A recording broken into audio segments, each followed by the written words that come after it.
Grimper l'Everest, ça a toujours été le défi ultime, non? Mais que se passe-t-il quand la raison même de se lancer dans une telle ascension change du tout au tout? Aujourd'hui, on va voir comment la relation des Français à l'Everest s'est complètement transformée en près de 50 ans. Et ça nous en dit long sur l'évolution de nos valeurs. Pour bien comprendre ce changement, regardons ces deux phrases. D'un côté, on a une quête presque mystique, poétique, collective. De l'autre, un défi personnel qui est documenté et partagé avec des millions de personnes en direct. C'est vraiment le choc de deux mondes. Allez, on fait un bond dans le passé. Nous voilà en 1978. Ça fait 25 ans que l'Everest a été gravi pour la première fois et la France, elle n'y est toujours pas. Alors imaginez un peu, la fierté nationale est en jeu, la pression est immense. Et attention, il ne s'agit pas d'une petite expédition, c'est une opération colossale avec plusieurs équipes. La victoire s'est étalée sur plusieurs jours et au final, ils ont pulvérisé le record d'ascension pour une seule expédition à l'époque. Ça y est, la France entre enfin dans la grande histoire de l'alpinisme. Mais ce qui est vraiment incroyable, au-delà de l'exploit, c'est le style. Le but n'était pas juste d'arriver en haut. Non, il s'agissait de repousser les limites humaines de la manière la plus pure qui soit. C'était un véritable manifeste pour un alpinisme à l'état brut.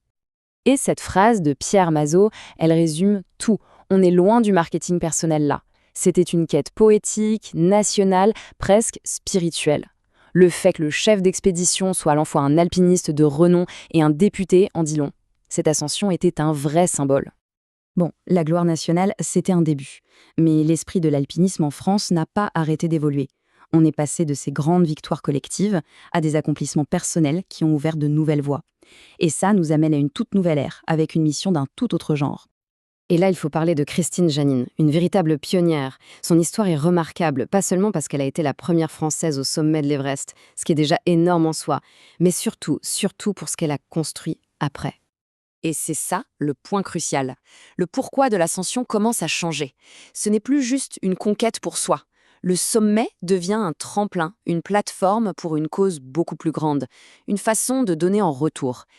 Ce changement de perspective a ouvert la voie à une transformation encore plus radicale. Et ça nous propulse directement en 2024.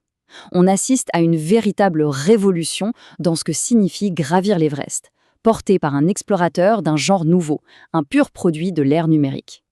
Mai 2024, Inès Benazous, alias Inoxtag, un youtubeur de 22 ans qui part de zéro, mais alors zéro, en alpinisme, réalise quelque chose que beaucoup pensaient impensable. Il attend le sommet de l'Everest. Son projet, Kaizen, a documenté toute son intense préparation pendant 1 an. On l'a vu se transformer de novice total en conquérant de l'Everest. Et le résultat, ce n'est pas qu'une ascension. C'est un événement médiatique sans précédent.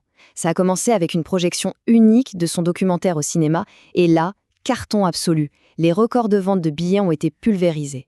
Et ce n'est pas tout. Le lendemain, le film est disponible gratuitement sur YouTube. Et là, les compteurs s'affolent.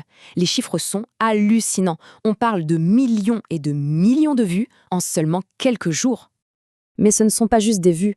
Il a littéralement cassé l'Internet français. Il est devenu numéro 1 des tendances. Il a créé un vrai moment culturel qui a largement dépassé le simple monde de l'alpinisme. Bien sûr, un tel succès, ça ne vient pas sans son lot de controverses. Le milieu de l'alpinisme traditionnel s'est déchiré. D'un côté, il y a ceux qui saluent son message d'inspiration pour la jeunesse. De l'autre, ceux qui crient à la commercialisation de la montagne. C'est un vrai choc des valeurs qui s'est opéré. Alors, au final, qu'est-ce que tout ça nous raconte? On est passé d'une quête nationale à un spectacle numérique. La relation des Français à l'Everest, ça n'a jamais été juste une question de grimpe. C'est vraiment un miroir de nos ambitions, de nos rêves collectifs, qui changent avec le temps. Il faut savoir qu'au cœur de l'alpinisme français, il y a cette culture très forte et assez critique de l'approche commerciale de la montagne. Pour beaucoup, l'importance n'est pas tant d'atteindre le sommet, mais plutôt la manière d'y arriver. C'est une question de style, d'éthique, de quête de sens.